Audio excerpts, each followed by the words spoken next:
Welcome to Penrose Learning, where we make understanding easy. You start by assembling the team and information you need. You should arrange an evaluation with an ear, nose, and throat specialist plus a speech-language pathologist. They assess function and options. Make sure to bring prior imaging, medication lists, and clear goals for voice change so the clinician can match treatments to your needs. Once done, discuss non-surgical options first and review risks, timelines, and expected outcomes so you know why one approach is recommended over another.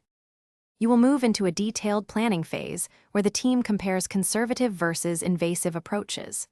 The laryngologist explains how therapy, injections, or surgical interventions differ and why one fits your anatomy and goals.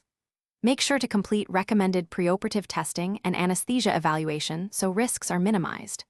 Once planned, set measurable outcome goals with your therapist, voice quality, range, and function so you and clinicians can judge success and adjust the plan if needed. You complete the process by adhering to recovery instructions and a structured rehabilitation plan. After any intervention, rest the voice as advised, attend staged therapy sessions, and monitor for changes in breathing, swallowing, persistent pain, or bleeding. These are signs to contact care immediately.